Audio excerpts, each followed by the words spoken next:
দেশের অধিকাংশ মানুষ পিআর পদ্ধতিতে নির্বাচন চায় বলে মন্তব্য করেছেন বাংলাদেশ জামায়াতে ইসলামীর সেক্রেটারি জেনারেল অধ্যাপক মিয়া গোলাম পরোয়ার।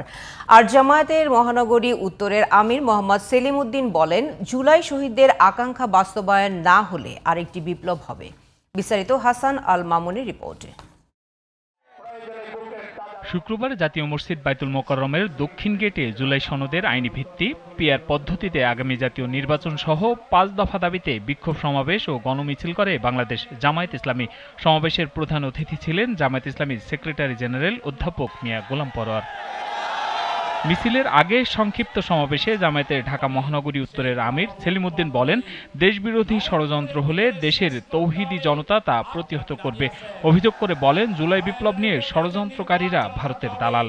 এই নির্বাচনের বিরুদ্ধে সরকারের অন্দরমহলে বাইরে রাজনৈতিক দলের দ্বারা যদি নির্বাচন ক্ষতিগ্রস্ত হয়, তাহলে এই যারা চক্রান্তের সাথে জড়িত বলে আমরা বুঝতে পারতেছি, বাংলাদেশে তাদের রাজনীতি শেষ হয়ে যাবে। পিআর পদ্ধতি নিয়ে গণভোট ও জুলাই সনদের ভিত্তিতে নির্বাচনের দাবি জানিয়েছেন জামায়াতের সেক্রেটারি জেনারেল অধ্যাপক মিয়া গোলাম পরোয়ার।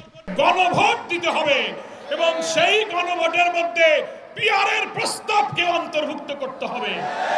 আমরা বলেছি, আপনি গণভোটে দিয়ে দেন পিআরের পক্ষে জনগণ কি মতামত দেয়।